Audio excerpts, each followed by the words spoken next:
In the last segment, we introduced reaction rate as a concept that could be measured by, for instance, how long it took for a color to disappear.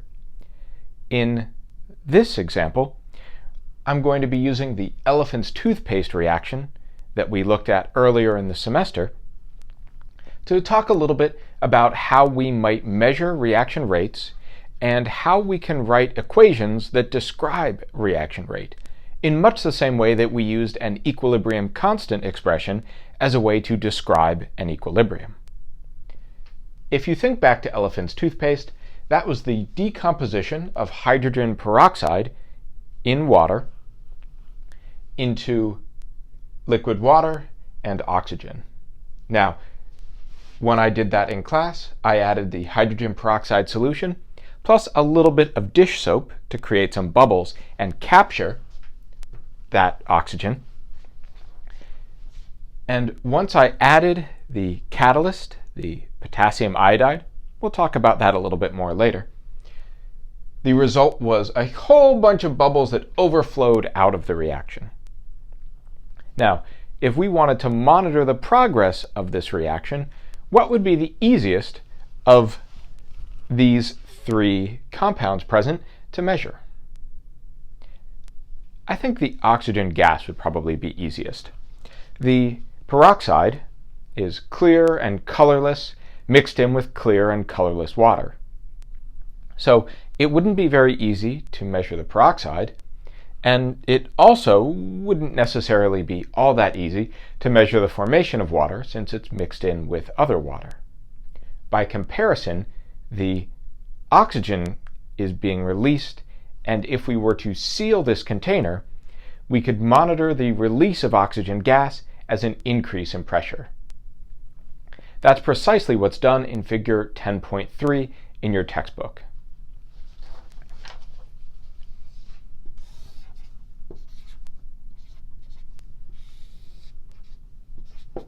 Looking at that oxygen pressure over time, what we see is that it starts out from basically room pressure and increases, but it increases at a decreasing rate. To put it another way, when the reaction first started with the addition of potassium iodide, you might recall that the bubbles came shooting out really quickly, but that as the reaction went on, that rate slowed down and eventually appeared to basically stop. That's what this curve is showing as well. The pressure is initially going up quickly and then it's slowing down. So if we wanted to describe the rate of this reaction, we could, for instance, describe it via its initial rate. That initial rate would be equal to the pressure at some later time minus the initial pressure over that later time minus the initial time. So we'd be looking at that initial pressure and some later pressure and drawing a line through them. If this looks mathematically quite a lot like slope, that's because it is. So this would be one way to measure the change in the pressure of oxygen over the change in time. Now, we could measure this initial rate, and certainly very fast reactions would be expected to have initial rates that are faster than those of slow reactions. But we could also do this again at a later time to get an instantaneous rate.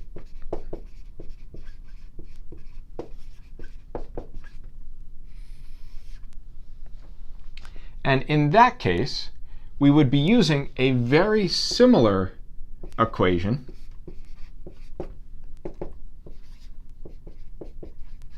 but instead of using a 0 time point, that is, instead of using this very first point, we might instead use some set of points later in the reaction.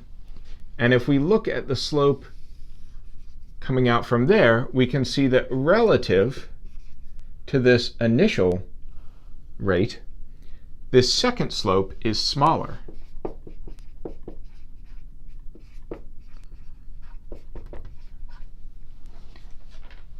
What that means is that our reaction has slowed down over time. Our rate has gone down. We want a mathematical function that's going to let us explain what's happening here. That is, there's no one rate that we can tell someone to explain the rate of this reaction, because depending on how long the reaction has been going for, the rate's changing.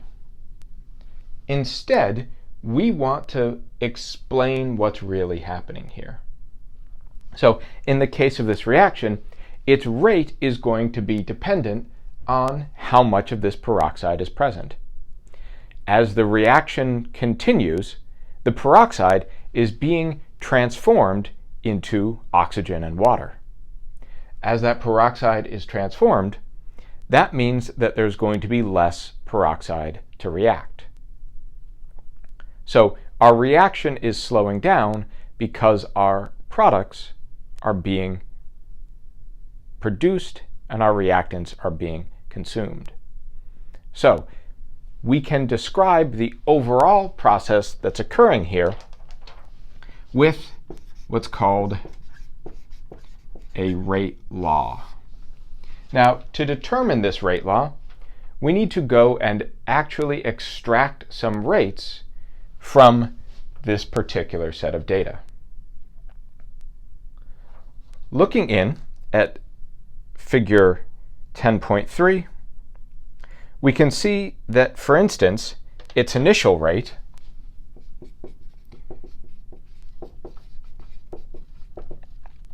is about 1.73 kilopascals per minute. And I'm just finding that by looking at the change in pressure over a given change in time. Now, if we go and look at table 10.1, we can see a comparison between rate and peroxide concentration.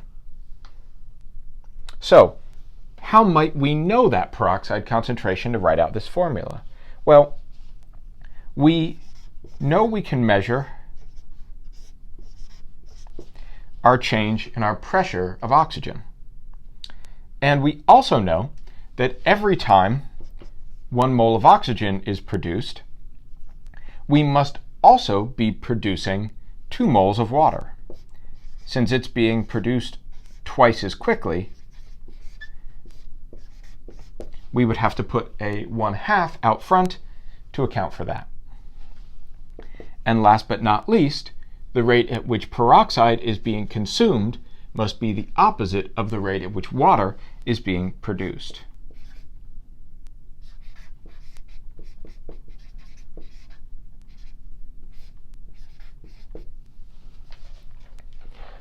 We can then look at that data and see that roughly doubling the concentration roughly doubles the rate.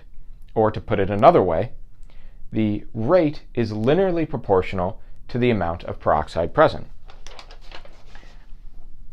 So we can write this as sum K times our concentration of our peroxide.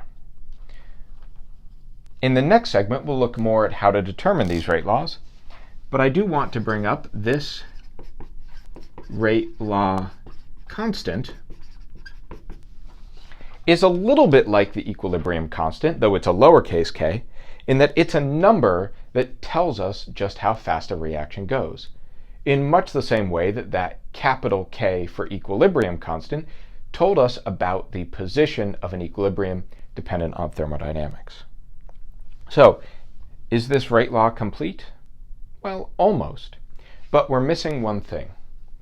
If you recall, this reaction was basically not happening on its own. I had to add in some iodide to make it go. So that must mean that the rate depends on the amount of iodine present. So that also needs to be included in our rate law.